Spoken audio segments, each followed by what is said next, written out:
Voilà, c'est parti là aussi. Yirchiamen, on est prêt. Yirchiamen Hamashiach, presque prêt. Bah oui, il faut faire une bracha quand même. Une bracha pour la Géoula pour vous. N'oubliez pas de prendre quelque chose à boire ou à manger. Il faut faire une bracha pour remercier Hachem tout de suite. Baruch ata Adonai Eloheinu melech haolam she'akol niya bidvaro.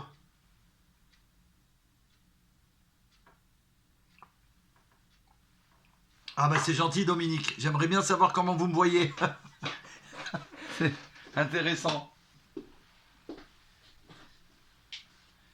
Ok. Tout est prêt. La Géoula elle est là. Baruch Hashem. Voilà.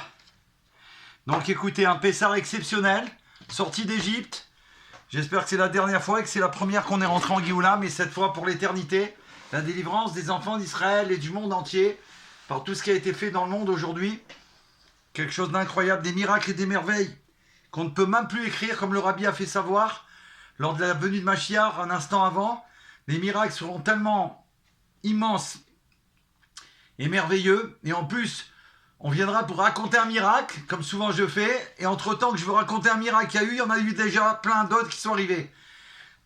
Et ça, c'est la préparation à la révélation du maître du monde, du roi, des rois, de tous les rois, Baruch Hashem, par le Melech HaMashiach. Donc soyez bénis de profiter, que ça serve et ça agisse sur nous pour toute la semaine, jusqu'au cours prochain, et dans notre vie de tous les jours au quotidien, pour amener véritablement cette Géoula qu'on attend tous. Donc on va commencer, alors Pessar, oui, on est sorti, on a terminé avec Seudat Mashiach, ça a été fabuleux, grâce à Dieu, et comment dire, nous on a fini vers 1h30 du matin, après toutes les fêtes et elles. Donc on a mis en place la lumière de Mashiach, celle de l'année 5790, donc aucun rapport avec celle de l'année dernière, comme expliqué déjà en Chassidoute, que la nouvelle année elle est nouvelle complètement, totalement, et supérieure d'une manière tellement supérieure qu'on ne peut pas nommer, dire qu'elle est plus grande, c'est aucun rapport puisqu'elle est complètement Khadash, complètement nouvelle. Donc que Dieu fasse que nous on soit conscients de cela pour être renouvelés, qu'on sache qu'on a été renouvelé et puis qu'on agisse comme si en réalisant que véritablement on est nouveau. Donc les galères d'avant, ça n'existe plus. Bah super, faites ce que vous avez à faire. Mais ça, Lévi, bien sûr, bonsoir.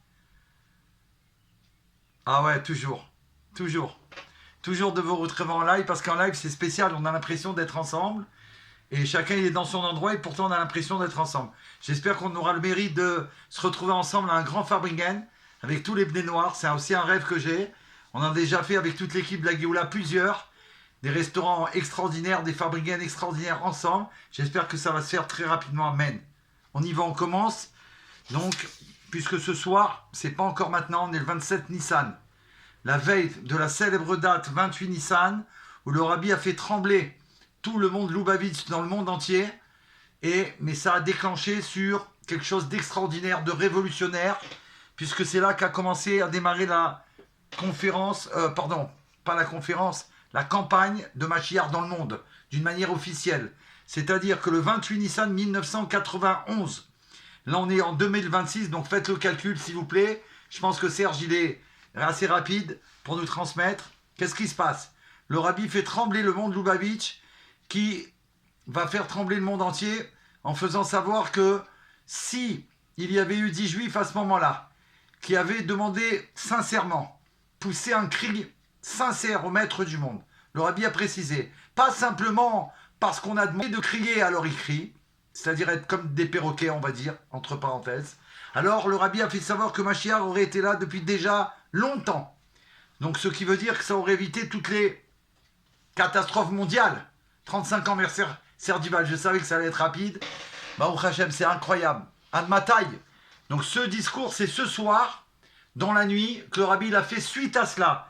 Le grand Rav Narshon en Israël, il porte le nom de Narshon, celui qui est rentré dans la mer à l'époque avec Moshe Rabbeinu, ben c'est le même. C'est Narshon qui est revenu dans notre génération. Rav David Narshon, un ami à moi, très grand chaliard en Israël, qui a eu le mérite de, après avoir entendu dans la nuit le discours du Rabbi retransmis en Israël, au moment où il a été à Kfar Chabad, le village du Rabbi où il y a le 770. La maison du Rabbi, celle-là, c'est celle que le Rabbi a achetée par son argent propre. Et je vous le dis en, comment dire, petit détail, parce que je ne peux pas rentrer dedans. C'est un Fabringen que je dois faire demain soir, jeudi soir. Donc on se retrouvera, mais là, comme c'est ce soir, je suis obligé. Et c'est un bonheur que ça commence avec vous. C'est incroyable, mais c'est vrai. Alors donc, le Rav David Nachshon a été, si on peut dire, réveillé, bien que le Rav Ashkenazi était réveillé, mais ça veut dire très tard, réveillé dans le sens spirituel et lui faire savoir que, après le discours du Rabbi qu'il a certainement entendu, vous savez, quand le Rabbi faisait à l'époque des discours en direct ou en live, en tout cas c'était retransmis dans le monde entier, et donc tout le monde, dans tous les bêtes rabbats du monde, on allait, peu importe l'heure, pour écouter le discours du Rabbi.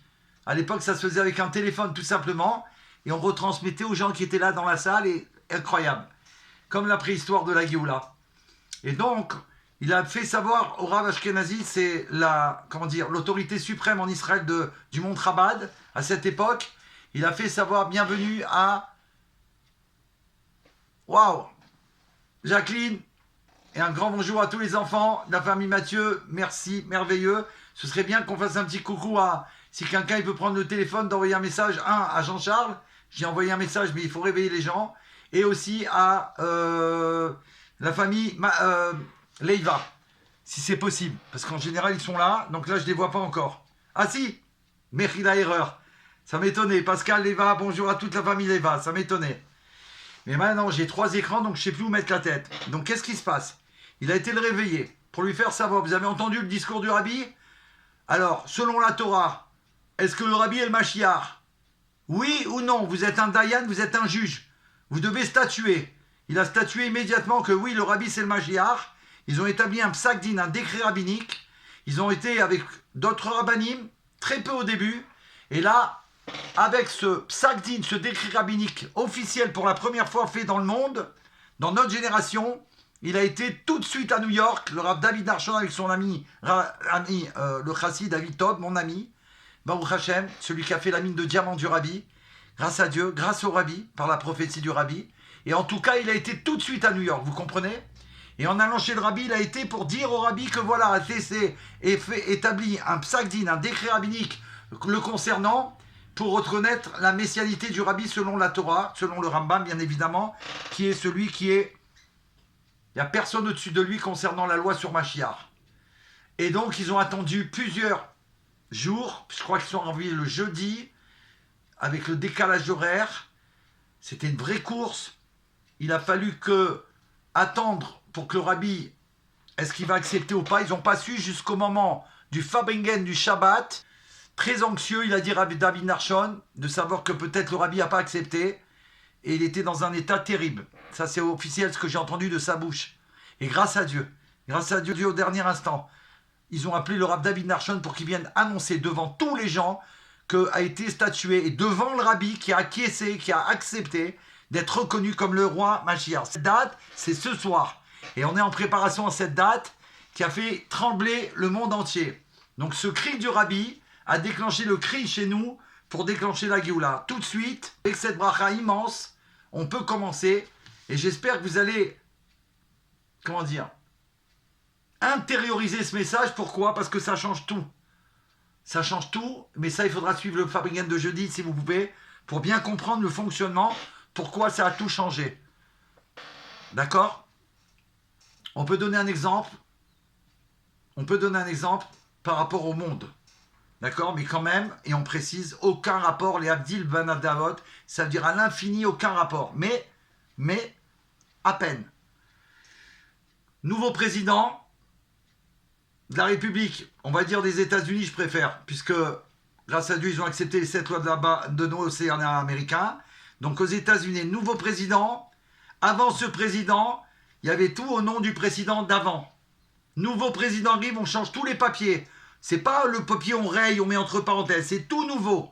Parce que tout est statué avec le nom du nouveau président. C'est ce qui s'est passé lorsque le Rabbi a accepté d'être le roi Mashiach. Tout a été changé, pas simplement sur terre, et également retour ici. Voilà, c'est tout. C'était la Géoula, en direct, avec le Rav Greenstadt, Yaakov. Merci à vous. le chaliard du Brésil, pour nous donner ses forces à travers le Shulchan Aruch, et qu'on a commencé à étudier depuis de nombreux mois, Baruch Hashem. Donc le numéro 10, on en était, l'origine des commandements des fils de Noé. Le Rambam, Maïmonide, il écrit, dans l'introduction à son ouvrage, c'est-à-dire dans le Mishneh Torah, qu'on a déjà vu, mais là on est obligé de faire le Mishneh Torah, le Shulchan Aruch, ça nous rafraîchit la mémoire, mais en même temps on apprend toutes les sources. Tous les commandements qui ont été donnés à Moïse au mont Sinaï, dans leur interprétation, là-bas, il est dit « Et je te donnerai les tables de pierre, la Torah et les commandements. » La Torah, c'est la Torah écrite. Et les commandements, c'est leur explication. Et il nous a ordonné d'accomplir la Torah selon les commandements. Et ces commandements, c'est ce qu'on appelle la Torah orale. Ok ?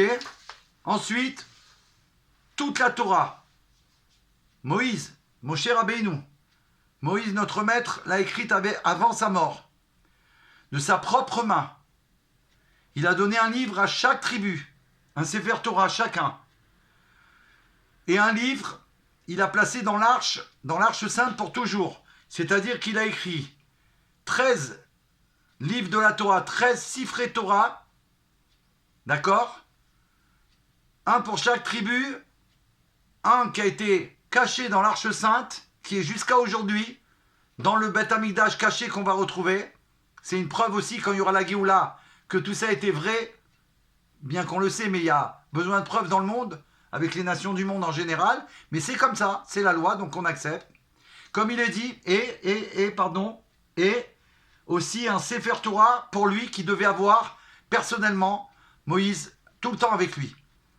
Et il est dit, comme il est dit, prends ce livre de la Torah et place-le de l'agneau, ton Dieu, et il sera là pour toujours. Vous voyez ? Pour toujours, ça veut dire même pendant l'exil, même quand il n'y a pas le Beth Amikdash qui est encore construit, le troisième qu'on attend, le Sefer Torah, il est là-bas caché. Et le commandement qui est l'interprétation de la Torah n'a pas été écrit, mais il l'a ordonné aux anciens. Donc là, la Torah orale, de bouche à oreille, comme Hachem il a voulu, et il a transmis à Josué et à tout Israël, comme il est dit, vous observerez, mettrez en pratique tout ce que je vous prescris. C'est rapporté dans le Deutéronome 13.1. C'est pourquoi on appelle la Torah orale, parce que c'est une transmission orale. Nous, on sait, grâce au Rav Ginsburg, on le sait nous d'après la Torah, mais pour vous, Bnei Noir, on sait, par rapport à la 4e révolution, quand le Rav Ginsburg, il énumère la 1ère, 2e, 3e et 4e, il dit comment que ça a commencé ces changements, bien que la Torah orale, on n'avait pas le droit de la mettre par écrit. À l'époque de Rabbi Yehuda Hanassi, le prince, comme ça il est nommé, et aussi des fois on l'appelle Rabbi seulement, c'est un rapport comme le Rabbi. Alors lui, il a décidé à son époque qu'il fallait écrire la Torah orale, parce que sinon elle pouvait être oubliée à cause de toutes les galères qu'il y avait dans le monde, contre le peuple juif. Ok ? Et c'est ce qu'il a fait. Comme il a la statue de géant, de Rabbi Rosh Ben Israël, la tête des enfants d'Israël, il a pu le faire. C'est pas n'importe qui peut faire ça. Et on peut pas d'ailleurs. Sinon il risque sa vie, que Dieu en préserve. D'accord ? C'est que parce que en tant que Nassi, en tant que Moïse de sa génération, il a compris. Et Dieu lui a fait savoir que si il faisait pas ça, il y aurait la possibilité d'oubli. Que Dieu nous en préserve. Donc ça a été fait. Ça c'était pour en mettre un petit coucou à nous à la 4e révolution qu'on a étudié plusieurs fois. Et donc, même si la Torah orale n'a pas été écrite à l'époque, Moïse notre maître l'a enseigné dans son tribunal aux 70 anciens, et Lazare, Pinchas et Josué, tous trois l'ont reçu de Moïse, directement. La Torah écrite, il faut savoir que la Torah qu'il apprenait de la bouche du maître du monde, il enseignait immédiatement, selon un certain ordre qui est marqué dans la Torah, d'accord ? D'abord à Aaron, le grand prêtre, une fois, ensuite aux enfants d'Aaron, deuxième fois, ensuite aux chefs de tribu, troisième fois, et ensuite aux enfants d'Israël, 4 fois. Ça veut dire qu'il enseignait ce qu'il apprenait de la bouche du Saint béni soit-il, 4 fois de suite, et c'est-à-dire qu'à la fin, Josué, il avait entendu, Aaron le Kohen, le grand prêtre, il avait entendu 3 fois de la bouche de Moïse. Ensuite, ses fils ont entendu 2 fois de la bouche de Moïse. Non, c'est Aaron et son... Ouais. Ensuite, pardon, les chefs de tribu et les enfants d'Israël. Incroyable mais vrai. La Torah écrite et la Torah, ça c'est pas marqué dans le Shulchan Aruch qu'on est en train d'étudier, mais je le précise parce qu'on l'a déjà fait, je pense que c'est très intéressant pour vous de le savoir. La Torah écrite et la Torah orale se complètent mutuellement. En fait, il est impossible d'étudier la Torah écrite sans les instructions de la Torah orale. C'est pour ça qu'on a besoin des deux, car cela conduirait à de très graves erreurs. Ça a été le cas dans plusieurs sectes qui se sont formées au sein du peuple d'Israël et qui ont disparu au fil des ans, comme les Sadducéens et la Karaïte. Ils ont fait des catastrophes. Un, ils croyaient qu'à la Torah orale et un qu'à la Torah écrite. Ils ont fait des catastrophes, ils ne sont plus là. En général, les commandements de la Torah, c'est pour ça qu'on doit écouter la Torah. Lionel Boubli, love you forever and ever, mon frère. Quelle joie d'être avec vous. Et on doit faire très attention. Nous, on a vu déjà les Bnei Noach, qu'un Ben Noach, quelqu'un parmi l'humanité, il ne peut pas apprendre la Torah comme ça, ou alors faire un cours et lui, il va donner un cours, et sauf s'il fait une révision, mais qui prévient. Il faut qu'il y ait une autorité juive obligatoirement. On l'a déjà étudié. Je le rappelle parce que c'est important. D'accord? Parce que c'est Dieu qui veut comme ça. Sinon, c'est des erreurs fatales. La preuve, c'est qu'il y a eu des erreurs chez nous. Ils ne sont plus là. Donc, en général, les commandements de la Torah écrite sont transmis de manière succincte et le rôle de la Torah orale est de détailler, clarifier et expliquer les versets et les commandements à l'aide de différentes règles d'études transmises à Moïse sur le mont Sinaï. Donc, si un non-juif qui ne connaît pas ces règles, même s'il est libre, n'a pas capté, il ne peut pas transmettre. Donc, erreur obligatoire. Et ça amène déviation totale. De même, dans la Torah écrite, les 7 commandements de Noé ne sont pas évoqués dans les versets et ils sont expliqués et détaillés plus clairement dans la Torah orale. C'est là-bas qu'ils sont expliqués, mais pas dans la Torah écrite. Dans la Torah écrite, pardon, il y a une note. Ok. Dans la Torah écrite, ces commandements sont évoqués dans les ordres donnés par Dieu au premier homme dès sa création, Adam, le premier homme. Et Dieu ordonna à l'homme en disant « Tu mangeras de tous les arbres du jardin du Gan Eden. » D'accord? Sauf un, vous le savez. Ce qui a causé la chute vertigineuse qu'il y a eu dans le monde. Mais bien sûr, grâce au secret de la Torah, enseigné par le premier Rabbi Shimon Bar Yochai, et ensuite par les kabbalistes, et le Ari Kadosh, et le Baal Shem Tov, le premier, de la Chassidoute, et tous les maîtres de Chabad, en passant par ma guide, l'Admor Hazaken, et tous les maîtres, tous les 7 rabbis suivants jusqu'au Rabbi Melech HaMashiach, ça a été dévoilé et déversé jusqu'à nous. D'accord? Et en réalité, celui qui ne lit que la Torah écrite aura du mal à comprendre les 7 commandements. Voilà. Il explique clair à partir de ce verset. Mais la Torah orale interprète le verset à travers l'une des 13 règles utilisées pour interpréter la Torah. Il faut être un sage et en déduire les lois. Ou bien, ces commandements ont été transmis par tradition, par leur père, et certains versets ont été utilisés comme appui. Baruch Hashem.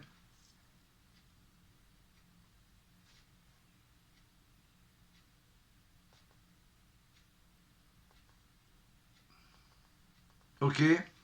Il y a des notes, mais je prends celles qui sont importantes pour ce que nous faisons. Donc, quand il a dit de manger de tout arbre, il a précisé, bien sûr, dans le Chumash, c'est rapporté, de tout arbre, sauf celui de l'arbre du fruit de la connaissance, du bien et du mal. Tu ne mangeras pas celui-là. Ok? Donc, toutes les 6 premières lois ont été données à Adam, au premier homme, et sauf la loi qui n'était pas encore donnée à ce moment-là, celle de ne pas manger la chair d'un animal vivant avec son sang. Pourquoi? Parce qu'à cette époque, pendant les 10 premières générations, on l'a déjà étudié bien sûr, mais il y a toujours besoin de rappeler. Alors, comme on mangeait à l'époque que des végétaux et des fruits et légumes, mais pas de viande, cette loi n'existait pas encore. C'est que lorsque Noach a sauvé l'humanité, qu'Akadosh Baruch Hu a fait cadeau à Noach la 7e loi, et il va permettre au monde de manger les animaux, mais d'une certaine façon.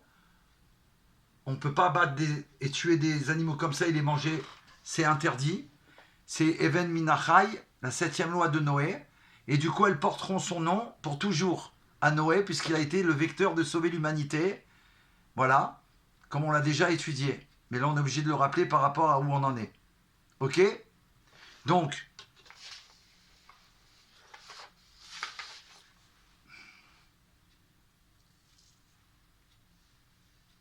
voilà. Il précise, donc ça tombe bien. Ashgar Pratit, merci Hachem. Selon les ajouts, concernant justement cette 7e loi, le premier homme ne pouvait pas tuer des animaux pour manger leur viande. Mais si un animal mourait de lui-même, il était alors autorisé à le manger. Selon cela, l'interdiction de manger un organe provenant d'un animal vivant s'appliquait dans le cas où l'organe tombait de lui-même pendant la vie de l'animal. Intéressant. Là, c'est une note que j'avais zappée. J'ai déjà étudié, mais je ne me souvenais plus.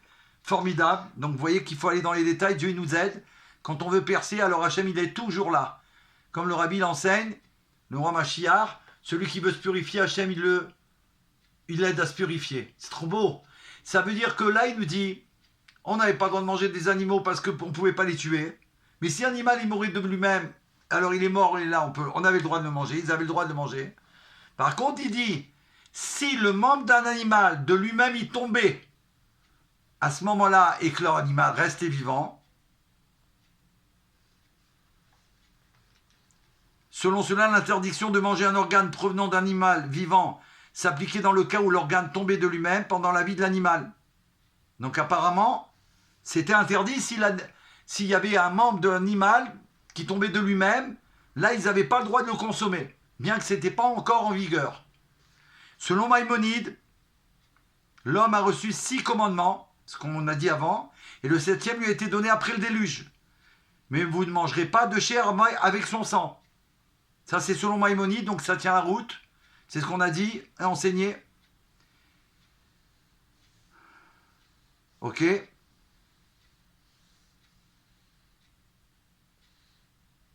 Baruch Hashem. Alors aussi une explication magnifique de Rashi concernant l'arbre. De ne pas consommer l'arbre, puisqu'on avait le droit à tous les arbres dans le jardin sauf un.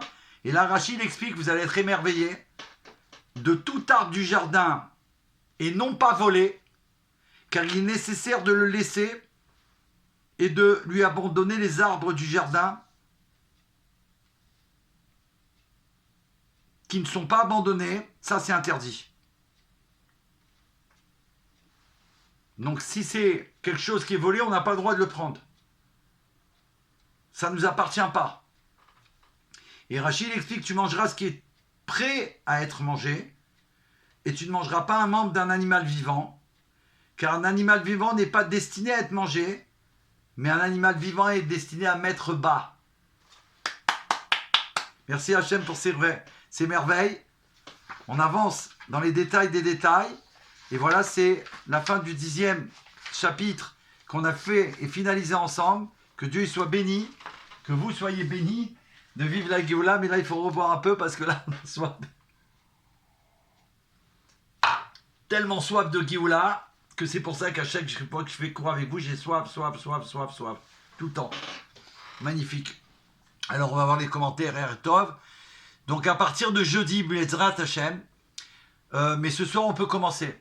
Je vous donne l'opportunité, si c'est possible. Hein. Mais par contre, je vous pose, on va dire, une condition. Voilà. C'est la nouveauté pour cette nouvelle année par rapport au fait que Nissan est considéré aussi comme le début du calendrier juif. Il y a 2 habits, c'est Tishri et Nissan, mais on l'a déjà étudié. Alors écoutez bien, bonsoir, qui c'est? Bienvenue. Welcome. Alors voilà ce qu'on va faire. On va commencer le cours du Rav Ginsburg, la 4e partie du leadership. Et après, on fera les explications selon la version Géoula. Du même cours, comme je fais habituellement, pour qu'on comprenne quel rapport avec nous aujourd'hui, qu'est-ce que nous on doit faire. Comment on doit vivre ce cours. D'accord? Maintenant, voilà ce que je vous propose. Avec l'aide de Dieu. Mais là, je vous dis tout de suite, on essaye. Parce que là, c'est la première fois, je ne vais pas rentrer dans la folie. Selon la deuxième partie. D'accord? Parce que là, on rentrera dans la Géoula. La première, il faut l'intégrer. Je vous demanderai d'être comme vous êtes d'habitude, c'est-à-dire toujours très sage. Merci beaucoup. Deuxième partie, dans le même cours, sujet Géoula. Si vous avez des questions sur le cours et sur ce qu'on vient de dire, Blinéder, avec l'aide de Dieu, on fait un... Ok? On répond comme ça en direct. On essaye, en tout cas avec la bracha d'Hachem. Si je ne peux pas répondre, je vous dirai, je suis désolé, je vérifierai, je vous dirai plusieurs fois. Parce que je voudrais que ça anime. Maintenant, on va faire des cours Farbringen comme ça, où aussi vous êtes acteur. Ça suffit de m'écouter, d'être là. Des fois, j'ai l'impression que je suis tout seul. Je dis, mais ils sont où? Ils sont partis où? Alors, il faut que j'attende quelqu'un, il a appris un message pour que je... Ah non, ils sont là. Stop! Ça suffit, sinon je fais le cours tout seul chez moi. Je vous dis bye bye.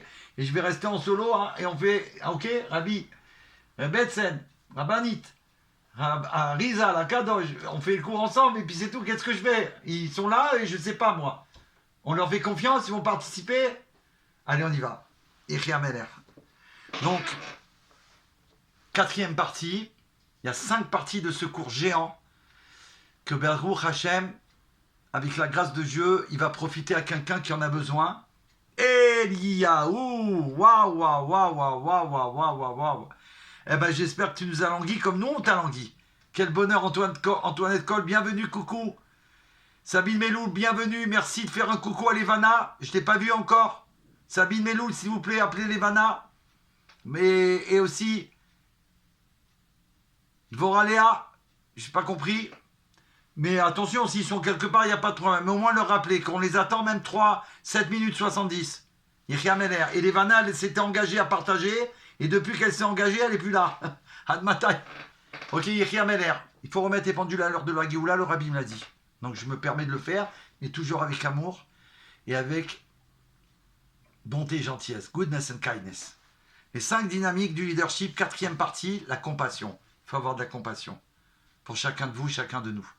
Que des bonnes nouvelles. Donc je répète, pour la 2e partie du cours Blinéder, on fera un essai, ce ne sera pas très long. Merci pour ce cœur de Géoula, ça fait plaisir. Alors là, à ce moment-là, dans le cours, il y a quelque chose qui vous touche, que vous voulez rentrer plus dans le détail. Merci Sabine. Zrizout, le Rabbi dit, avec Zrizout, avec empressement. On les réveille. Où tu es? Qu'est-ce qui t'arrive? Ils attendent que tu partages. Qu'est-ce qu'il va dire au Rabbi David? Admatai. Yechia Meler, il va dire quoi? Rabbi, Levana, on la cherche. Moraléa, elle est où? Admatai. Ils sont où? Ok, on y va. Je suis en forme parce que ça m'a fait tellement plaisir de vous revoir, de vous savoir là. Et que c'est la veille de Kohar Nissan. Ce jour qui est pas le plus grand. La campagne de Mashiach dans le monde a commencé. Les plus grandes merveilles, on a commencé à les faire à ce moment-là. Joseph Sidbon, vive le roi. Mashiach now. On y va? Ok. On poursuit notre exploration du livre du Rav Ginsburg, que pour l'instant il n'est pas en français. Éveiller l'étincelle intérieure. 5 dynamiques de leadership capables de changer le monde.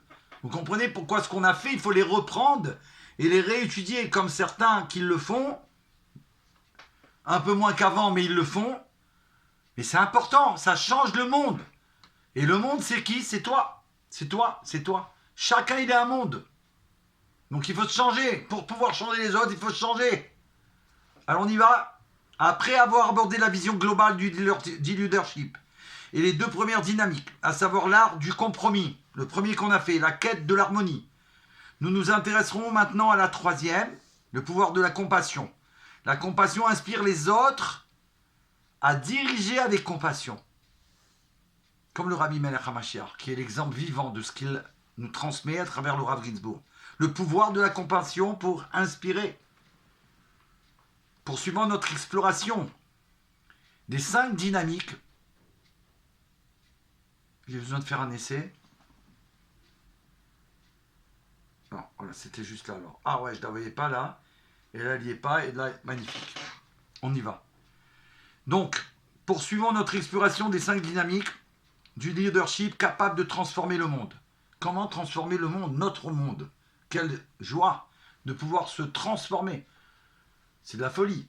Parce que là, c'est la divinité. On ne parle pas des blagues qu'il y a dans tous les réseaux sociaux et que c'est complètement, vous le savez très bien, faux, ou alors il faut mettre peut-être 2000 ans pour y arriver, et c'est même pas sûr d'y arriver, c'est certain même de pas y arriver. Donc là, comme c'est la Torah qui crée le monde, alors en apprenant la Torah de Dieu, alors ça, c'est sûr que ça fonctionne. On aborde aujourd'hui le troisième, le pouvoir inspirant de la compassion, comme souligné tout au long de cette série. Le leadership ne se limite pas aux personnalités publiques, c'est pas que pour les grands. Et c'est ça qui nous a pris dans tout ce cours magistral du Rav Ginsburg phénoménal. On parle de tout un chacun, ni à ceux qui sont au poste d'autorité officielle. C'est pas que pour eux du tout, pas spécialement d'ailleurs. Il s'agit plutôt d'un potentiel inhérent, profondément ancré en chacun de nous. Chacun a ce potentiel. Comme expliqué dans la Torah, vous le savez, que chaque juif il a une étincelle de Moïse, Moshe Rabbeinu. Donc on pourrait dire comme ça, les Noirs ils diraient quel rapport? On n'est pas des juifs. Alors on va répondre tout de suite très simple. À partir du moment où la Torah elle demande qu'un Bné Noir, pour être un juste chassid ou motalam, juste authentique, un chassid, il doit croire en Hachem, au maître du monde, le Dieu d'Israël, et en son prophète Moïse.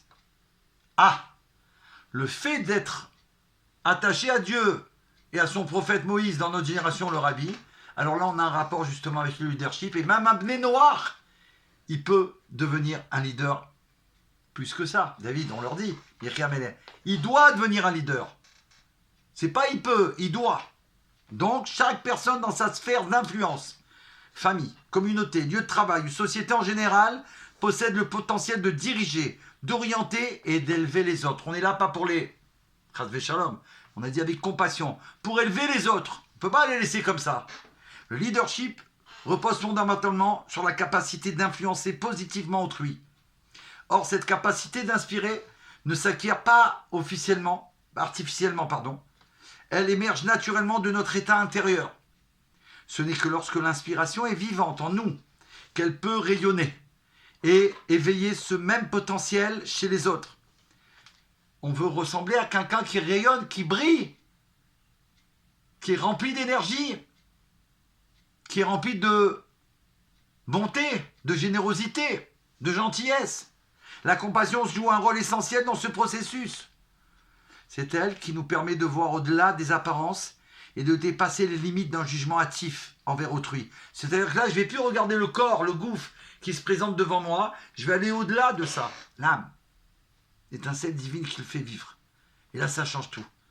Tout ce qui pourrait éventuellement, d'après Yetzer, me déranger dans ce que je vois en face de moi, va plus déranger parce que je vois au-delà de tout ça.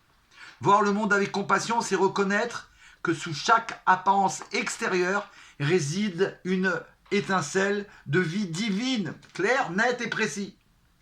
Cette perspective permet aux leaders en devenir de percevoir non seulement ce qui est, mais aussi de ce qui peut être. Potentiellement, il voit, et donc ce qui peut arriver, et il va aider pour aider justement à élever la personne. La compassion est l'idéal messianique. Le prophète Isaïe décrit l'avenir et le chef suprême, le Mashiach, en ces termes. Écoutons. Car celui qui leur témoigne compassion les conduira. C'est lui. Rappelez-vous, Moshe Rabbeinu a eu de la compassion pour un simple animal qui partait en courant. Il s'est éloigné du troupeau. Moshe Rabbeinu, il ne savait pas pourquoi. Il a couru derrière lui. Et quand il a vu s'abreuver, parce qu'il avait soif, il a laissé continuer à boire. Et ensuite, il a eu tellement de compassion, d'abord en le regardant et en attendant. Et ensuite, il a dit, il a couru, il a bu, il doit être repu de fatigue. Il a pris sur ses épaules. Là, cet instant précis, c'est là qu'il est choisi par le maître du monde.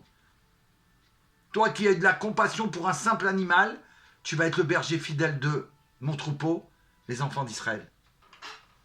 Il les guidera vers les sources d'eau. Isaïe ne présente pas le Mashiach avant tout comme un conquérant, un philosophe ou un faiseur de miracles. Bien qu'il va faire tout ça, mais comme celui qui guide par la compassion. Selon cette vision, la compassion est le moteur même de l'inspiration et du discernement. Par la compassion, le leadership devient source de vie, à l'image des eaux vives qui nourrissent et rafraîchissent. La pensée chassidique approfondit cette idée en identifiant 3 niveaux distincts de compassion. On va les voir. J'espère que vous suivez. Baruch Hashem. Tout fonctionne bien. Joyeuse diffusion et Erev Tov, bienvenue. Incroyable. Le premier niveau consiste, premièrement donc, à éprouver de la compassion pour chaque être humain dont l'âme élevée descend de son origine spirituelle pour se confronter aux contraintes d'un corps et d'un monde physique et imparfait. Le respect.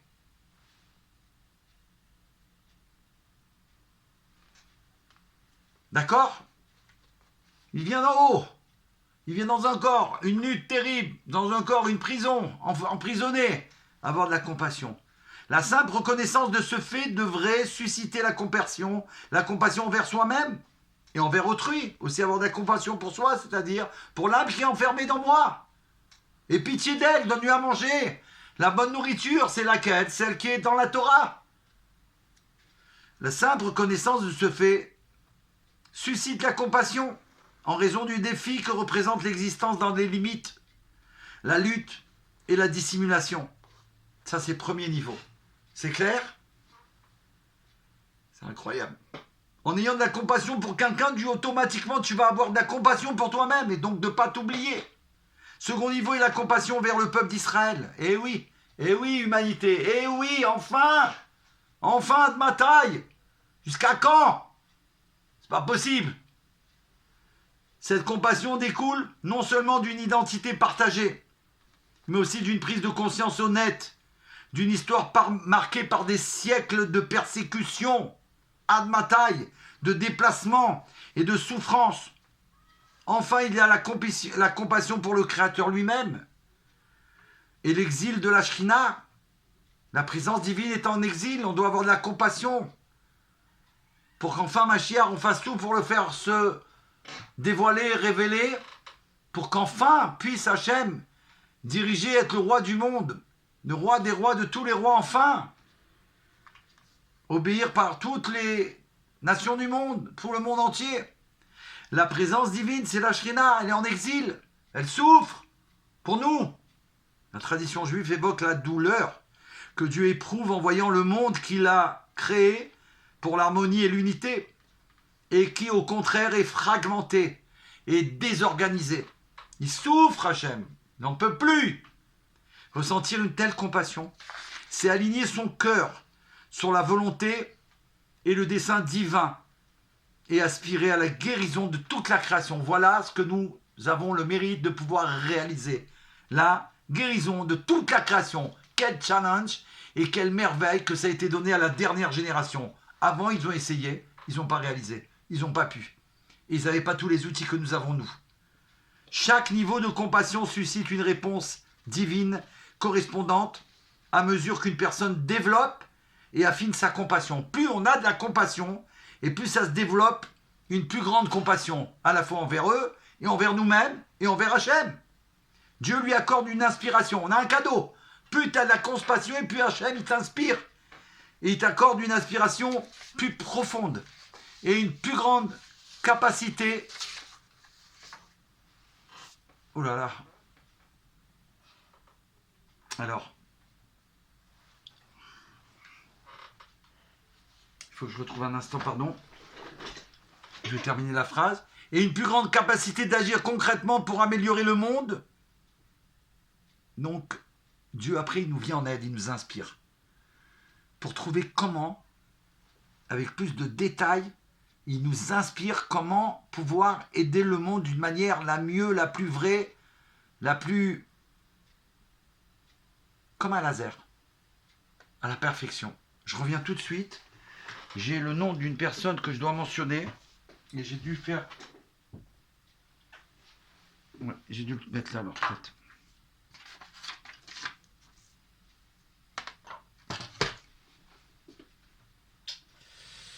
Voilà. Il est où? Très important.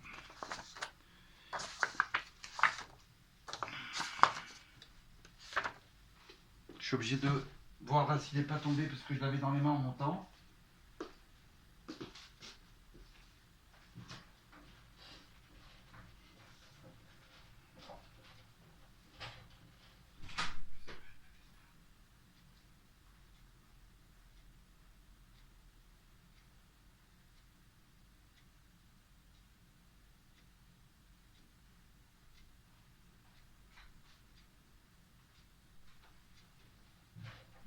Incroyable mais vrai. Oh là là. Hachem, alors il a de la compassion. Ah, merci Hachem. Ah, j'ai dit Hachem et de la compassion, il est là. Ah ouais. Vous voyez, là c'est une preuve même de ce qu'on est en train de vivre en direct live. Hein?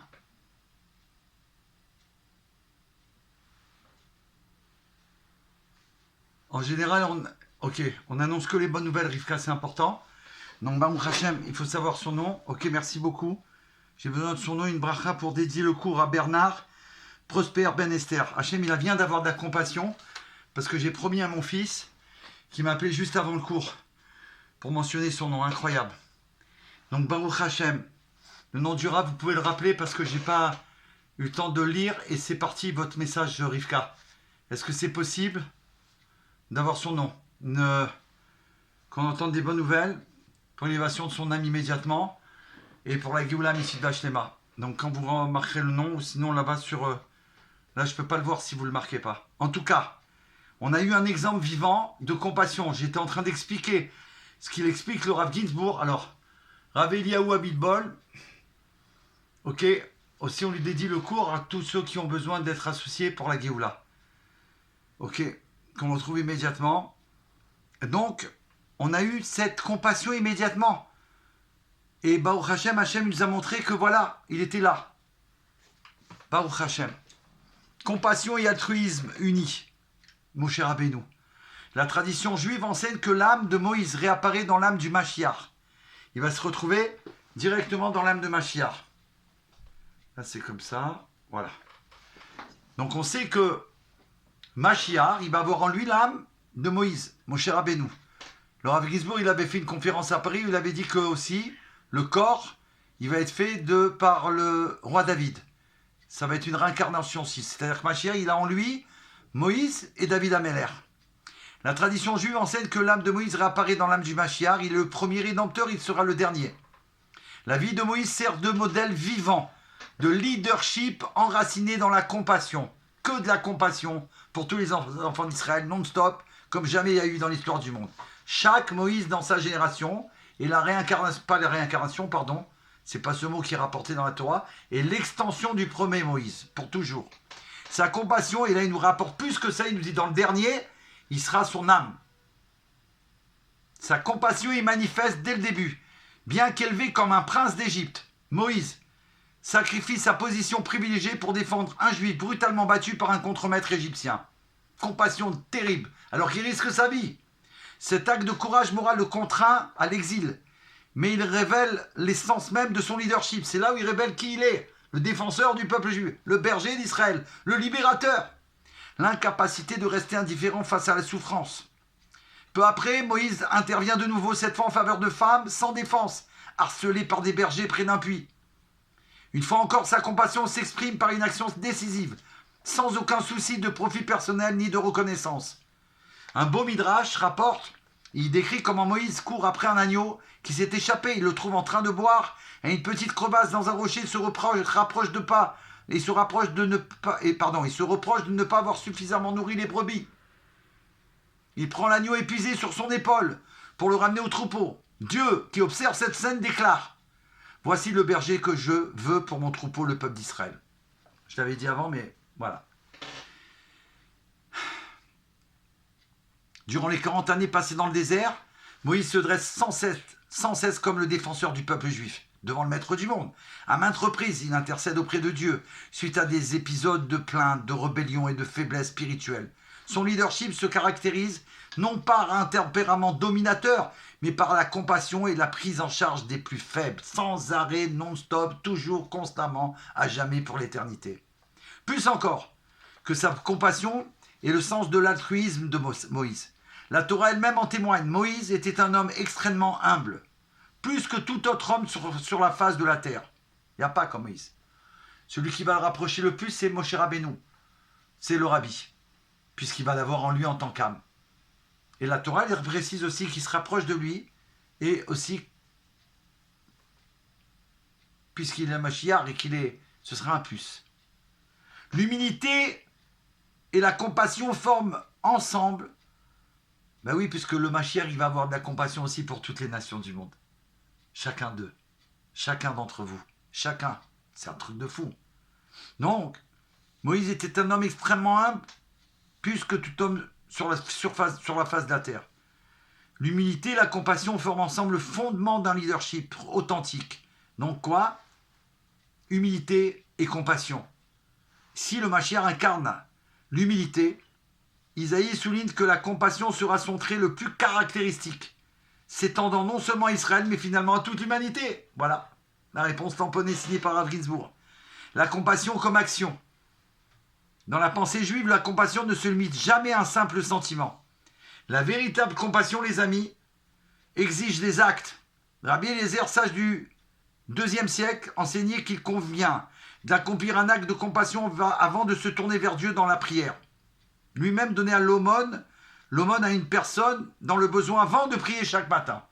C'est ce que le rabbi nous a enseigné, chez Chabad, en général, et nous qu'on enseigne à tous nos frères, avant de prier le matin, et on met des pièces dans la zdaka. Après, on peut prier. Après, on peut demander quelque chose. Si on n'a rien donné, qu'est-ce qu'on veut prier? Qu'est-ce qu'on veut demander à Hachem? Si on n'est pas capable de donner à autrui. Lui-même donnait l'aumône. Ok?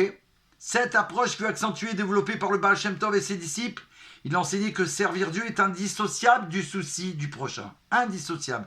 Les actes de bonté, l'engagement dans les œuvres de bienfaisance et la sensibilité aux besoins d'autrui ne sont pas des distractions de la vie spirituelle. Ils en sont l'expression même.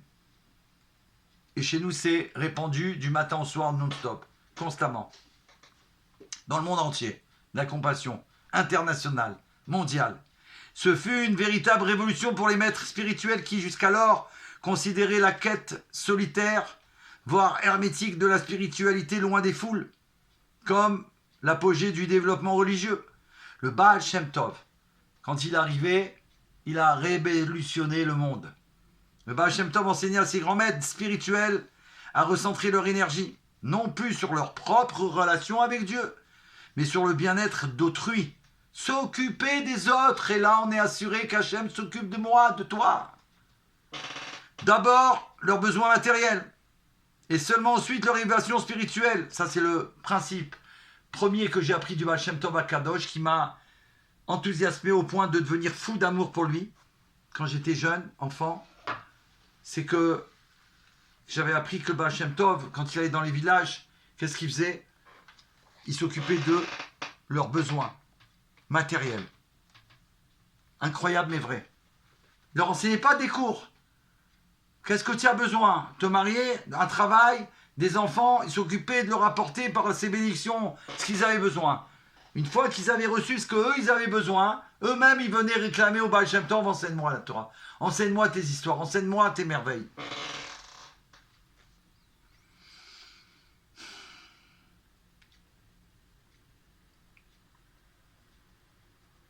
Et du coup, ils sont l'expression même. Pardon, ils en sont l'expression même. Ce fut une véritable révolution pour les maîtres à l'époque. Isaïe décrit la source de la véritable inspiration comme étant l'Esprit de Dieu. L'Esprit de Dieu reposera sur lui. Esprit de sagesse et d'intelligence, on parle de Mashiach. Esprit de conseil et de force. Esprit de connaissance et de crainte de Dieu. Ce passage fait explicitement référence au Mashiach, mais aussi implicitement à l'étincelle de leadership représentée en chaque juif, notamment le nom divin, utilisé dans ce verset. L'esprit d'Havaya, le nom que on n'a pas le droit de prononcer comme il est écrit, Havaya, les 4 lettres.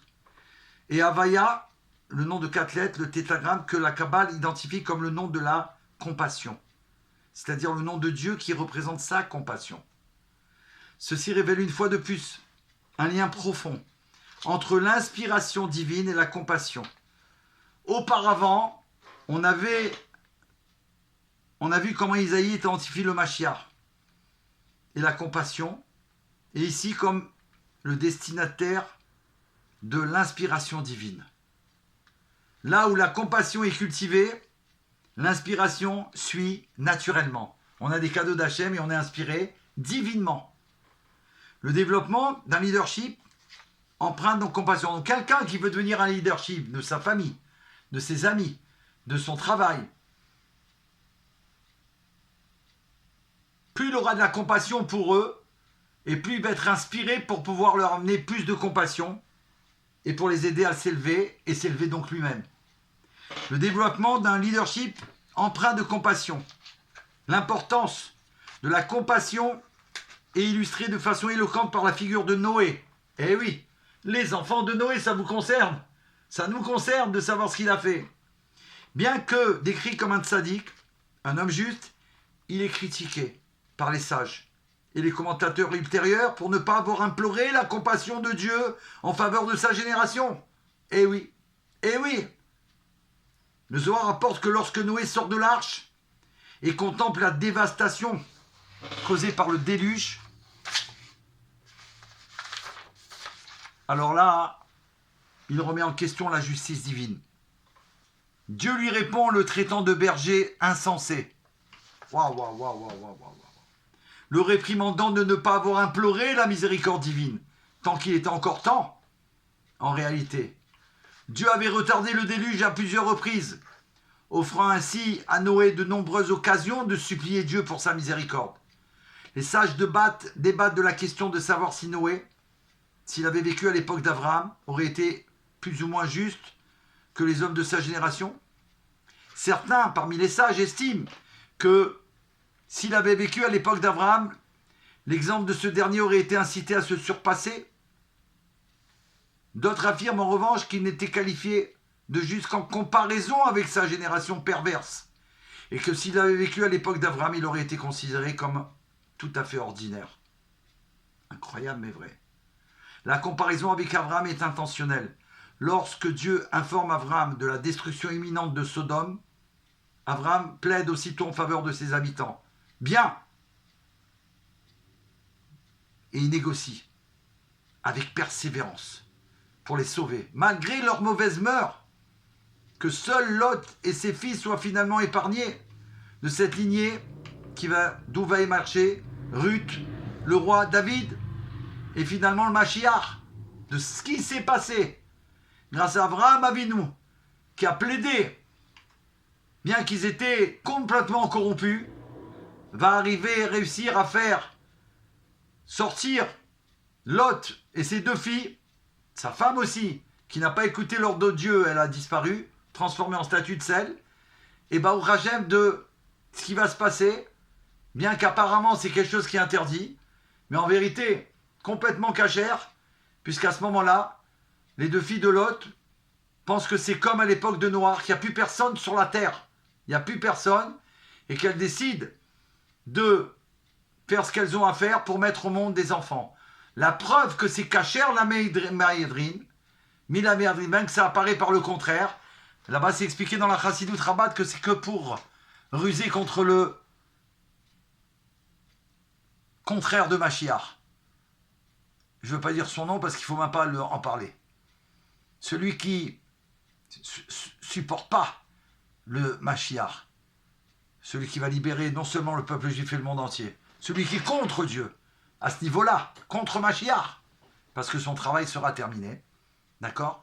Alors il faut savoir que voilà, à ce moment-là, de là va naître des descendants, les enfants de Ruth, dans sa descendance, va arriver jusqu'au roi David, le premier roi éternel de la lignée davidique, jusqu'au roi Mashiach. La réparation complète de la faute de Noé s'opère par l'intermédiaire de Moïse. Donc ce qu'il a fait et qu'il a fauté Noach, c'est Moïse qui va le réparer. Après le péché du veau d'or, Dieu menace d'anéantir le peuple juif et de fonder une nouvelle nation. Maintenant, si tu veux, à partir de Moïse, ce dernier répond par un sacrifice sans pareil. Demande à Dieu de pardonner leurs fautes, sinon efface-moi de ton livre que tu as écrit. Il n'y a pas plus grande compassion que ça. Ça n'existe pas. Ça n'a jamais existé. une fois, comme c'est rapporté dans la tradition kabbalistique, c'est enseigné que les lettres du mot efface-moi, en hébreu, faisant allusion au nachinami, quand elles vont être réarrangées autrement. Elles forment l'expression les eaux de Noé. Les eaux de Noé. Efface-moi. Les lettres en hébreu, quand on les change de place, ça devient les eaux de Noé, c'est-à-dire les eaux du déluge. N'ayant pas imploré la compassion pour son peuple, le déluge porte le nom de Noé. À cet instant, Moïse répara la faute spirituelle commise par Noé pour son inaction. Trop beau ce qu'on apprend. Moshe Rabbeinu est prêt à sacrifier non seulement son autorité, mais aussi sa place, même dans la Torah, pour le bien du peuple. Il a proposé pourtant Hachem de créer un nouveau peuple, puisqu'ils ont fauté. Il n'a pas accepté Moshe Rabbeinu. Il se trouvait, grâce à ça, Dieu lui fait obtenir la réparation de la faute de Noach. Lorsque Noach quitta l'arche sur l'ordre de Dieu, car il était l'un des rares personnes à avoir été témoin, littéralement, d'un nouveau monde, l'ordre donné à Noé de quitter l'arche impliquait également que, pour construire un nouveau monde, écoutons bien, c'est essentiel, on a dit qu'on commence quelque chose de nouveau, pour quitter le monde dans lequel on se trouve maintenant là, chacun de nous, chacun de vous. Ok. Dans l'ordre donné à Noé de quitter l'arche impliquait également que pour construire un nouveau monde, il fallait laisser derrière soi une conscience du vieux monde pour en construire un nouveau. C'est-à-dire, c'est terminé. C'est fini. Sinon, tu ne peux pas construire un nouveau. Si tu veux garder encore des choses de l'ancien monde. Nouveau Khadash, dans la mesure où les enseignements de la Torah sont éternels et que tous ces récits et personnages sont archétypaux, l'idée de créer un monde nouveau et en laissant derrière soi l'ancien revêt une grande pertinence pour le peuple juif aujourd'hui. Exemple, il nous transmet la Seconde Guerre mondiale et la Shoah ont dans une large page bouleversé le monde tel que nous le connaissons et exigé de nouvelles solutions. Ça est particulièrement vrai pour le peuple juif, car seulement 3 ans après la Shoah, la souveraineté juive a été rétablie en Terre Sainte, en terre d'Israël, après 2000 ans. C'est comme un retour à la réalité post-déluge, où Noé avait l'opportunité de créer un nouveau monde. Bien qu'Israël ait dû, depuis sa création, affronter des ennemis cherchant à l'anéantir, le peuple juif a aujourd'hui l'opportunité de bâtir un monde nouveau, qui mènera à l'ère messianique, celle de Mashiach, que nous vivons actuellement. Cela ne suffit pas pour autant se montrer naïf ou passif face à l'opposition de nos ennemis. Mais, à l'instar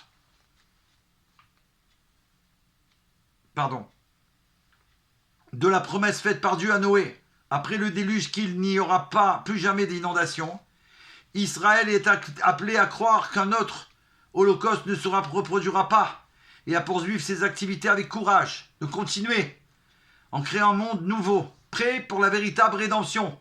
Un monde, une demeure véritable pour toi, Hachem.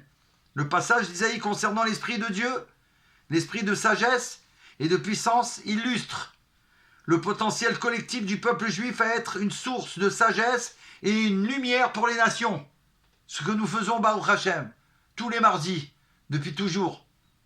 Avant, c'était le dimanche, et avant, c'était ensemble dans le célèbre 770 à Paris, place des Fêtes. En effet, c'est comme ça qu'on a commencé, grâce à Dieu. Isaïe qualifie le Mashiach dans un verset de merveilleux dispensateur de conseils. Comme nous l'avons vu précédemment, la compassion implique bien plus qu'une simple empathie passive. Elle requiert un engagement actif dans le présent. Chacun dans sa sphère d'influence. Et là, il nous parle à nous. Comment on peut faire pour aider à avoir de la compassion pour tout le monde? On doit aider, mais d'une manière pas simplement donner, tiens, tu voulais une pièce. Lui aider comment avec cette pièce, il peut peut-être la faire multiplier. En cultivant une compassion qui nous pousse à agir avec inspiration, peut s'harmoniser avec l'esprit divin et participer à l'œuvre de la guérison du monde, le préparant ainsi à la rédemption finale sous la conduite d'un leader compatissant qui inspire la même compassion chez autrui.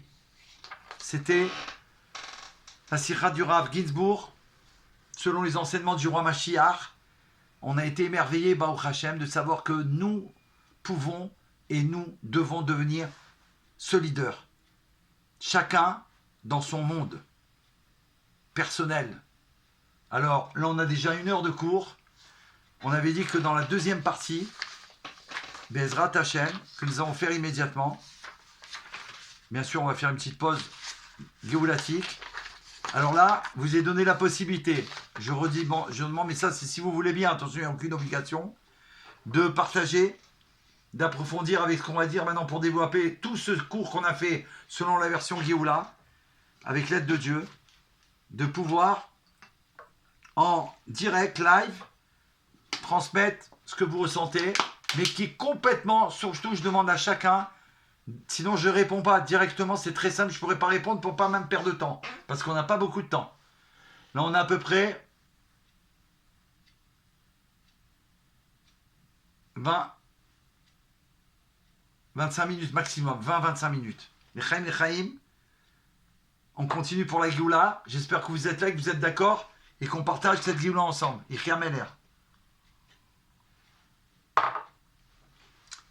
Baruch Hashem, ça y est, la nuit approche.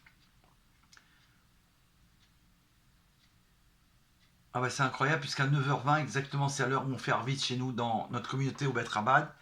Donc je pense que quand on approchera de la fin, du coup, on rentrera dans Kohar Nissan, le célèbre jour divinement divin, proclamant le cri du Rabbi, de crier Admatai, de scander Admatai sincèrement, de tout son cœur, de tout son être. Pas parce que le Rabbi l'a demandé de crier. Pas parce que David vous dit de crier. Sur WhatsApp, qu'est-ce qui arrive, K? Je ne peux pas aller voir sur WhatsApp, rien du tout. Non, non, là, ici où vous êtes. Rivka, je vous demande s'il vous plaît, c'est en rapport avec ce qu'on vient de dire. Je ne peux pas rentrer dans des choses en plus que vous connaissez. Baruch Hashem, n'oublions pas que le cours il est pour les Bnei Noach particulièrement. Et bien sûr, on accepte tous les enfants d'Israël. Même vous, David, Yechri Améléon vous accepte. D'accord? C'est gentil? Ah bah c'est gentil, il m'accepte. C'est très sympa. Bah ok, on y va. Donc l'essence de la Géoula. Maintenant, on va vivre tout ce qu'on a étudié selon la Géoula d'aujourd'hui. La rédemption, la délivrance, c'est pas qu'un mot. C'est toute l'histoire du monde. Telle qu'elle transparaît à travers les enseignements. Ces enseignements ne résident pas dans un changement politique ou miraculeux extérieur, mais dans une mutation profonde de la conscience humaine par le prisme de la compassion, par la miséricorde. La miséricorde. En hébreu, la rachamim, la rachamnout, la miséricorde. Et là, c'est que comme ça qu'on obtient la compassion d'Hachem et l'inspiration divine, comme on l'a vu. Merci Rivka, merci. Maximo toujours là? Formidable. Alors on y va. La compassion comme regard prophétique. La Géoula commence par un changement de vision. Déjà, on change de vision.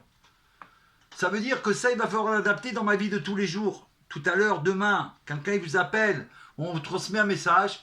Au lieu de le balancer comme ça, non. Il faut le transformer directement. Vision Géoula. Et là, on peut le transmettre. On est là pour amener de la joie au monde, du bonheur, de la Géoula, sans cacher la réalité, la vérité. Transmettre les merveilles. Un tel, il a besoin d'eux en ce moment même, parce que sa mission est terminée sur terre. Et alors, pour élever son âme, pour qu'elle raconte ses merveilles au maître du monde. Vous comprenez que ça, le message il est complètement différent. Donc il faut apprendre à, je parle à moi-même, on est d'accord, il faut apprendre à écouter, entendre les messages et même les visionner, ce qu'on nous oblige à voir, et regarder dedans, pas ce qui nous montre l'image première, regarder à l'intérieur, véritablement. Là j'ai un tableau de la... Il est là. Il est là. C'est miraculeux parce que j'allais le chercher en bas, non, j'aurais pas été. Mais c'est incroyable parce que j'ai découvert aujourd'hui avec précision pour l'offrir à une élève. Et en lui montrant de près, on a vu les merveilles. Je vous le montre. c'est un peu exactement pour expliquer. On rentre pas dans les détails, est-ce que je peux avoir le tableau ou quoi, je peux pas rentrer là-dedans. C'est le shiur de la Géoula.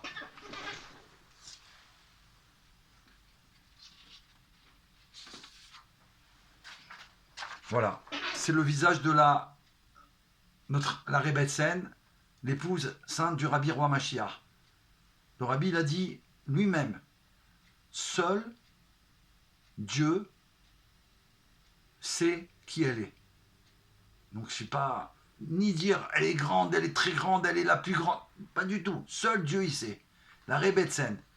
Grâce à Dieu, d'une photo qu'ils ont eue d'elle, quelqu'un a fait un dessin, reproduction exacte de la photo, mais en dessin. Mais le dessin, il est, quand on le voit de loin, on a l'impression que c'est un dessin et que c'est reproduction extraordinaire, parfaite. Et quand on le voit de près, waouh, choquant, de merveille, bouleversant. Je le montre rapidement pour la sainteté de la Rebbetzin, d'accord? C'est juste un instant, et je vais après cacher le visage de la Rebbetzin pour vous montrer ce qu'il a rapporté. D'accord? Je demande pardon à Hachem. C'est juste pour l'exemple qu'on est en train de dire. De ne pas regarder simplement l'image qu'on nous montre, mais regarder l'intérieur, la Géoula qu'il y a à l'intérieur. Vite fait. Et là, pardonnez-moi, et pardon Hachem, pardon la Rebbetzin.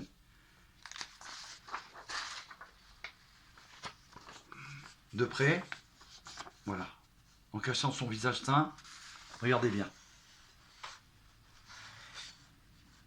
Tout est écrit, tout est dessiné en lettres hébraïques. Une folie divine. D'accord? Voilà, c'est l'exemple qu'Hachem m'a permis de vous transmettre. Merci à la Rebbetzin, merci beaucoup. C'est l'exemple, notre exemple. Le comportement des femmes juives prennent exemple sur, bien sûr, ça arrive Rachel et Léa, et dans notre génération, sur la Rebbetzin et la maman du Rabbi Melech HaMashiach. Donc, pas regarder fixé, figé sur cette image. Regardez l'intériorité. Il y a un message là, c'est un t-shirt. Je ne suis pas un clown. Derrière ce dessin-là et ces lettres ici se cache toute la Géoula. Mashiach, le rédempteur du monde. C'est pas simplement en hébreu, je vous l'avais déjà montré sur l'autre 4 lettres, qui sont les 4 lettres, même Menachem, Shin, Schneerson, Yud, Yitzhak, son père il s'appelle Lévi Yitzhak, Yitzhak, et la dernière lettrette, Chana, sa maman. Ça n'existe pas, mais c'est comme ça, c'est la divinité, à l'état pur. Donc, regardez l'intériorité des choses, c'est pour ça qu'on ne peut plus juger comme ça. Ah bon? Mais comment? Je sais pas comment c'est possible ça, j'ai rien fait de... Oh là là. Bon, il faudra me dire parce que là, je sais pas.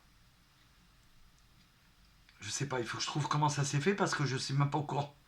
Ils me disent que la retransmission là sur Facebook, parce que maintenant je le fais sur le nouvel ordinateur que mon gendre il m'a offert, qu'il soit béni, Noam Yehuda, Ben Neta, vraiment il m'a fait un cadeau merveilleux. Il devait me réparer le mien, je vous l'ai raconté, et en fin de compte il m'en a offert un tout neuf. Et maintenant je le fais avec Facebook, comme ça me fait gagner un écran pour pouvoir le diffuser à un 3e endroit. Et là on me dit que tout ce que je suis en train de dire, ça s'inscrit par écrit. Donc ils sont en train de voir tout par écrit. C'est magnifique. Alors magnifique, merci. C'est magnifique la Géoula. Donc, changement de vision, c'est par ça que ça commence. Le leader et par extension chaque individu ne regarde plus le monde selon ses manquements, mais selon son potentiel divin. Ça change tout. C'est comme quelqu'un, je ne vais pas le regarder parce qu'il a que des défauts a priori.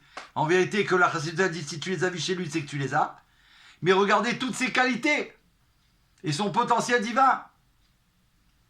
L'étincelle divine. L'étincelle divine, c'est quoi? C'est l'essence de la Géoula. Et de percevoir l'étincelle de vie divine sous chaque apparence matérielle. Tout est divin. Recherchez la divinité dans chaque chose, chaque objet, chaque détail. Pour l'instant, il n'y a pas de question. Incroyable, Sabine. Alors là, vraiment, c'est... le discernement Contrairement au jugement qui sépare et limite, dès qu'on juge, séparation. Et qui limite, parce qu'après il y a un blocage, on n'a plus envie de parler avec la personne, que Dieu en préserve. Se limite, tu laisses tomber, puis lui parler. La compassion permet de voir ce qui peut être, entre parenthèses, le futur racheté, au sein de ce qui est le présent imparfait. Le futur, son potentiel intérieur, ce qui peut être, ce qui peut devenir, ce qui doit devenir en vrai. Les 3 dimensions de la réconciliation. Le texte souligne que la Géoula est un processus de guérison qui s'opère à 3 niveaux de compassion. Premièrement, le modèle Moïse, on l'a vu. Moshe Rabbeinu, l'homme le plus humble. La grande compassion légendaire. Le leadership de protection. L'essence du Mashiach. Est liée à celle de Moïse, qui est le premier et le dernier, on l'a vu. La Géoula se manifeste par un leadership qui refuse l'indifférence. Je refuse l'indifférence. Je fais attention à chaque être qui se présente, parce qu'en vérité, s'il se présente à moi, c'est Dieu qui l'a envoyé à moi. Donc je ne peux pas faire le... Mais non, c'est pas moi qui dois m'occuper de lui. Levana. Oh, d'où Hachem qui tove le kiloam chasdo. Ah, Levana. Merci Hachem. Ah là là là là. Il faudra me donner des nouvelles de ta santé. Comment tu vas et tout va bien? Un Pessar de Géoula? On est en train de vivre des merveilles. Ok, on continue. Ensuite, l'altruisme radical. Le Mashiach n'est pas un conquérant distant, mais un berger fidèle. En hébreu, ça se dit, ou plutôt en araméen, je crois, Raya Memna. C'est beau. J'ai dit à l'époque, tellement que ça m'avait plu, j'ai dit si je fais une compagnie, alors je l'appellerai Raya Memna, tellement que ça m'a plu, comment c'est joli, c'est merveilleux. Raya Memna, le berger fidèle, capable de se sacrifier. Comme Moïse demandant d'être effacé de la Torah. Pour le salut de son peuple, imaginez ce qu'il a fait, personne au monde, lui seul. Ensuite, la réparation de Noé, on l'a vu, là où Noé s'est contenté de sa propre survie, le leader de la Géoula, Moïse, Mashiach, plaide et agit pour la survie et l'élévation de tous, transformant les eaux du déluge en eau de purification pour la vie. Ben oui, quand on transmet les 7 lois de Noé aux nations du monde, on amène les eaux de purification au monde, à l'humanité. Bah, les Vana, 1, 2, 1. Encore 2, c'est possible. Si c'est possible, les Vana. Parce que le Rabbi l'a dit 1, 2, 3. Dans cette sira de ce soir, c'est là où le Rabbi l'a dit 1 juif, 2, 3. Et après, il a dit 10. S'il te plaît, encore 2 partages, les Vana, merci. Encore 2 passages. Comme ça, on peut dire au Rabbi 1, 2, 3. Les Vana les a fait. Magnifique. La révélation du Baal Shem Tov, c'est l'action concrète. J'ai pas de questions encore, donc pour l'instant, tout est limpide. Tant mieux. La Géoula n'est pas une quête spirituelle solitaire. Selon l'enseignement chassidique cité, elle se réalise par 1. Priorité au matériel. Ça veut dire quoi? Prendre soin des besoins physiques d'autrui est le préalable indispensable à son élévation spirituelle. Si moi j'ai tout, après je vais donner quelque chose, ça suffit pas. Je me préoccupe de l'autre. Et en fin de compte, je vais voir la compassion qu'Hachem va avoir pour moi, que je vais avoir tout pour moi. Et même plus que ça. Et ça, c'est incroyable. Parce que c'est pas mathématique a priori. Quand j'ai 10 et que j'enlève 2 ou 5, ben il me reste que 5. Mais là, selon la Torah, quand j'ai 10 par exemple, et que je donne à l'autre 1, 2, 3, 4 ou 5, même la moitié, et des fois plus, il y en a qui le font, alors je reçois en compensation plus que 10, plus que ce que j'avais au départ. Comment c'est possible?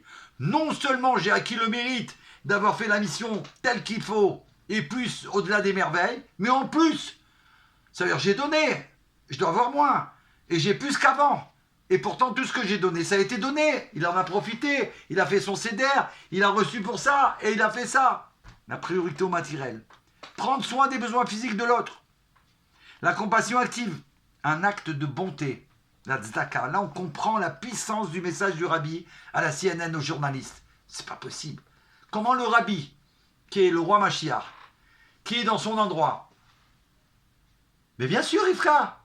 C'est combien de fois je vous l'ai dit? Sans arrêt. Sans arrêt. Sans arrêt. S'occuper du monde, je vous ai dit. L'humanité, les 7 lois de Noé, sans arrêt. C'est notre travail. On doit exceller là-dedans. Comment le rabbi, si c'est pas un être divin, peut répondre à ce journaliste? On imagine ensemble, vous voulez bien? Il est là, il reçoit tous les enfants d'Israël et non-juifs qui viennent le voir, des milliers. Ça peut durer de 11h jusqu'à 3h, ou jusqu'à 4h, ou jusqu'à 5h de l'après-midi. Ça n'existe pas, je vous l'ai déjà dit. Mais c'est un être divin, donc on ne peut pas se comparer.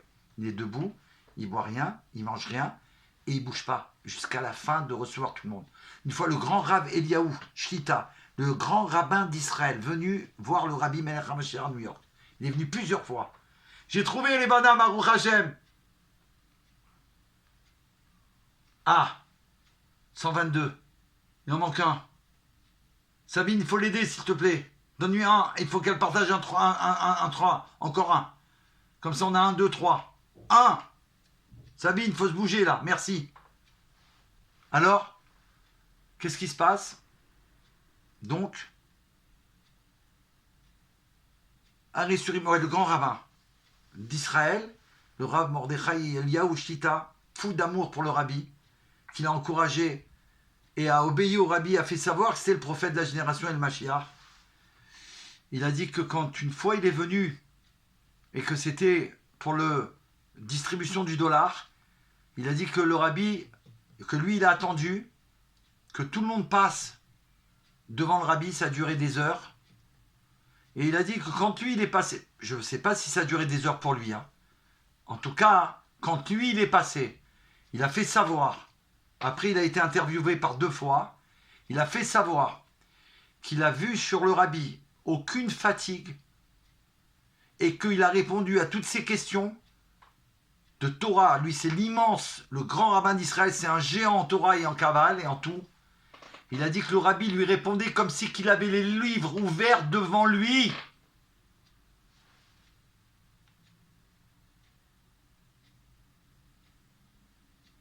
Magnifique. On ne sait pas où elle est, les Vanna, je ne sais pas ce qu'il y a. J'espère qu'elle va bien, c'est tout. Ok. Ça a été fait, ça a été réalisé par vous tous, vous avez parti. Il faut se dépasser. Elle a fait 123 partages, les Vanna d'Israël. Et quand elle est là, c'est tout le temps. Et et à chaque fois, c'est exactement ce qu'elle fait. Elle s'occupe de ça et après, elle se met au cours. C'est pas incroyable? Voilà. On est obligé de transmettre ce qu'on doit être, ce qu'on devrait devenir, puisqu'on a ce potentiel. D'accord? Donc la compassion active, un acte de bonté, doit précéder la prière. On l'a vu, la rédemption se construit par des gestes concrets qui ancrent la spiritualité dans la réalité. La création d'un nouveau monde. Regardez ce travail que Dieu nous accorde. Magnifique. Extraordinaire. La création d'un nouveau monde. Voilà ce que nous avons à faire. Le texte fait un parallèle saisissant entre la sortie d'Arche de Noé et l'ère post-Shoah. L'essence de la Géoula aujourd'hui consiste à quitter la conscience de l'exil. Il faut quitter l'exil dans notre conscience, dégager de cet exil qu'on nous a obligés à rentrer dedans. Et regardez toutes ces informations qui sont diffusées. C'est de l'exil multiplié par l'exil à l'infini. Ils veulent sans arrêt qu'on n'ait pas le temps de prendre ça ou d'étudier la Torah et nous envoyer des trucs qui sont waouh, un plus faux que l'autre ou mensonger. Ne plus quitter la conscience de l'exil, c'est ne plus agir par peur du passé, mais avec le courage de bâtir un monde nouveau. Le nom Havaya a utilisé l'inspiration divine, on l'a vu, pour devenir une lumière parmi les nations du monde. En résumé, la Géoula, selon cet enseignement, est le moment où la compassion cesse d'être un sentiment pour devenir en fait la force motrice de la réalité.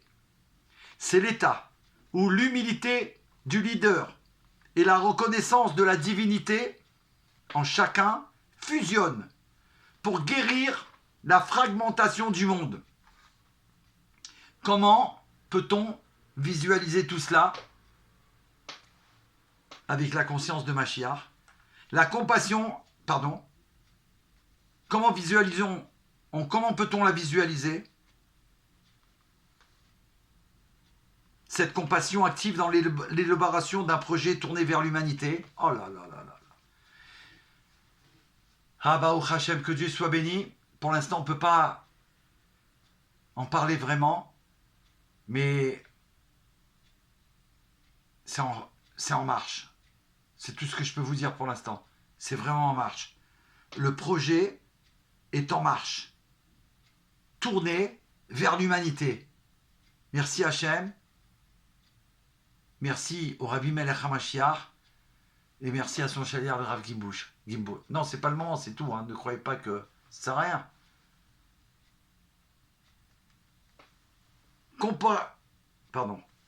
Compassion active dans l'élaboration d'un projet tourné vers l'humanité. La compassion active marque le passage d'une empathie. Ah, elle a dépassé les vanas, elle a fait 124. Avec tout ce que vous avez partagé, on a dépassé tout. Bravo Hachem. Intérieur, alors, la compassion active marque le passage d'une empathie ressentie, c'est-à-dire elle est intérieure, à une responsabilité assumée extérieure. S'occuper du monde, pas simplement. Ça veut dire si je ne le fais pas, qui va le faire? Je suis responsable. J'ai fait ce cours, maintenant je ne peux pas dire non, je ne savais pas. Je suis au courant. Tous les cours qu'on fait, c'est pour nous apprendre à faire un nouveau monde. Bravo les vanas. La Géoula selon cet enseignement, c'est ça. Et du coup, dans la pensée chassidique et l'enseignement du Rabbi Melech HaMashiach, cela ne se limite pas à faire le bien. Eh oui, je voulais dire tout à l'heure, par rapport au Rabbi, je vais revenir à ça, mais c'est pas simplement faire du bien, les amis. C'est devenir un canal par lequel la bonté divine s'incarne matériellement. Comme si on devient un tuyau, parce qu'on a fait de la bonté, on a écouté, on a obéi, on l'a fait activement sans arrêt. Alors on devient un canal où Dieu, il envoie sa bonté à travers nous. Et là, c'est la richesse et tout pour qu'on puisse donner au monde entier. Et ça va plus se limiter par faire le bien, mais à devenir un canal par lequel la bonté divine s'incarne matériellement. Voici comment cette dynamique se traduit en actions concrètes pour transformer le monde. On est un petit peu en retard, je suis désolé, mais je suis obligé de finir. Et ça fait longtemps qu'on n'était pas ensemble, vous pouvez m'accorder Mechila. Je suis désolé. Ceux qui doivent... c'est pas grave, je vous en voudrais pas. Extraordinaire. Écoute ça les vanas, tu vas te régaler. On va se régaler. On se régale d'ailleurs. Quelqu'un m'a dit on se régale au cours de la Géoula. On se régale.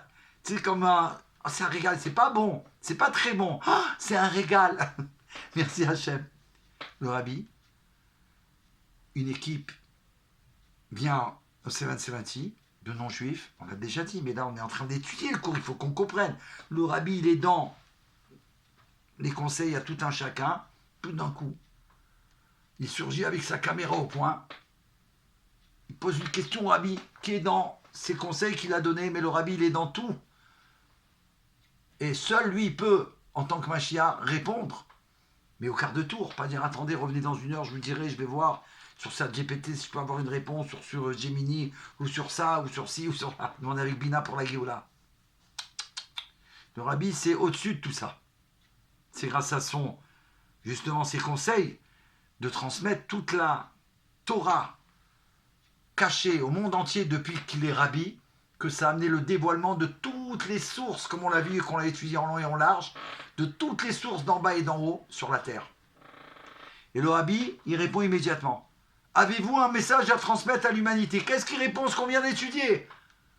Faire des actes de bonté, de gentillesse, et immédiatement ma chère arrive. C'est ce qu'on est en train de vivre. Extraordinaire! Tout de suite, il sait exactement ce qu'il faut pour la Géoula. Et en plus, tout un chacun peut le faire. Regardez cette compassion. Il n'a pas dit faites les 7 lois, faites toutes les brachot, blé noir, etc. Non! Il a tellement de compassion pour le monde qu'il a donné une possibilité à tout un chacun de déclencher la Géoula. Incroyable. L'enseignement du Baal Shem Tov a révolutionné la spiritualité en affirmant que le souci des besoins matériels d'autrui est l'expression la plus haute de la relation avec Dieu. Notre relation avec Hachem, elle passe par comment je me suis occupé des autres. Je le vis au quotidien grâce à vous aussi. Donc j'en suis témoin. C'est de la pure folie géoulatique. Merci Hachem que ça continue à jamais éternellement. L'action avant de chercher à élever spirituellement quelqu'un, il faut s'assurer qu'il a un toit, de la nourriture et une dignité sociale. Sinon, comment tu fais? Tu veux élever, lui apprendre une histoire? Comment il va reprendre? Comment il va apprendre? Comment il peut apprendre? Il ne peut pas. Il a son fils qui a faim, ses enfants qui pleurent, sa femme, ils n'ont plus rien. Ils sont peut-être dehors, que Dieu en préserve. Incroyable. Le principe, le corps de ton prochain est ton affaire spirituelle. Waouh. Voilà, David, il faut faire les chaïm là avec de l'eau, mais c'est pas grave. Les chaïm idvacha. Le corps de ton prochain est ton affaire spirituelle. La compassion active commence par résoudre une difficulté concrète sans jugement sur le mérite de la personne. T'occupe pas de ce que la galoute te fait croire qu'il est. C'est un film, c'est un acteur, il s'est déguisé. Et toi, tu crois qu'il est vraiment comme ça, mais n'importe quoi. Rentre à l'intérieur de lui, vois les merveilles de son âme, son neshama, son étincelle divine. Oh, tu dois l'aider, il est là, c'est un cadeau. Hachem, il t'amène quelqu'un exprès pour te donner une possibilité de l'aider. Oh, pourquoi il fait ça, Hachem? Pour te donner tout ce que tu as besoin. Ça passe par ça. C'est des cadeaux. Le rabbi, une fois, il a répondu, il a expliqué, il a dit quand il y a une rencontre. Alors, cette rencontre d'une personne avec une autre, c'est très simple. Un donne à l'autre. Quoi qu'il arrive, l'un il va donner, il va rendre un service à quelqu'un, et l'autre il va recevoir. Mais les deux, ils sont là pour apporter l'un à l'autre. Le leadership, le corps de ton prochain est ton affaire spirituelle, on vient de le voir, c'est trop merveilleux. Le leadership du berger, sortir de l'arche. Maintenant, il faut sortir de l'arche qu'on a construit, qui nous ont fait construire avec du mensonge. Le texte mentionne la critique envers Noé, qui était injuste en pelisse. C'est-à-dire, il se réchauffait lui-même sans chauffer les autres. La compassion active exige de briser l'isolement, les amis. L'action ne pas attendre d'être sollicité. On va pas, attends, je vais donner, hein. J'ai préparé des sacs, des trous. J'attends que quelqu'un y vienne. Pas du tout. Sors dehors et donne. Cherche-toi et dis, tu as besoin. C'est toi. Ouais, voilà, je suis venu pour toi. Allez vers celui qui est égaré ou épuisé, comme l'agneau de Moïse. Il a couru. Il n'a pas attendu. Le principe, identifier les zones d'exil dans son propre environnement, solitude, précarité, ignorance, et à y apporter une présence active. Si chacun y fait ça, dans son endroit, le monde il se transforme en un instant.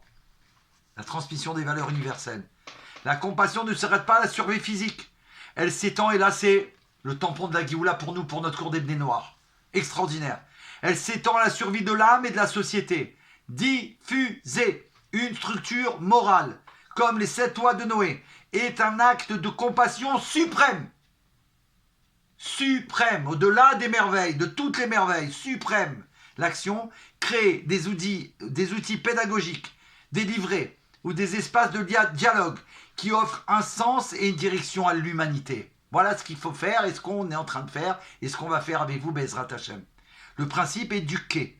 C'est offrir à l'autre les moyens de sa propre libération. En éduquant selon les 7 lois noachites qui sont divines, alors on libère, on apprend à la personne à se libérer de son exil. C'est la rosée qui réveille le potentiel de résurrection intérieure chez celui qui a perdu espoir. Et la compassion active marque le passage d'une empathie ressentie intérieure à une responsabilité assumée extérieure. Dans la pensée chassidique, ça veut dire quoi? C'est l'enseignement du rabbi.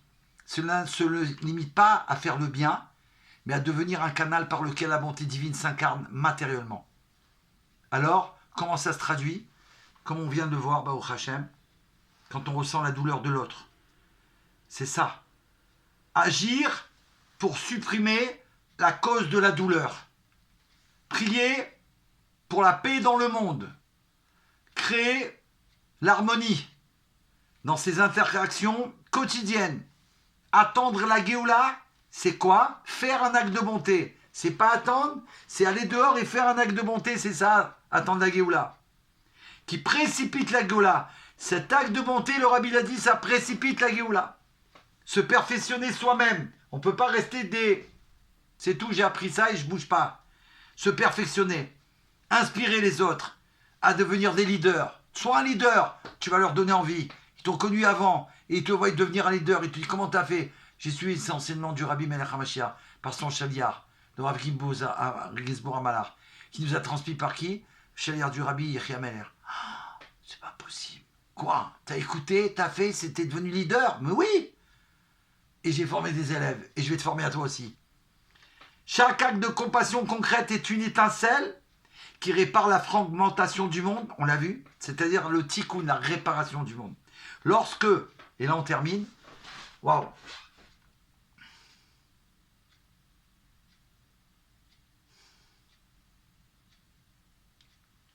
C'est tellement merveilleux, ça y est, on est Kohar Nissan. J'ai poussé pour ça, les amis, les petits frères.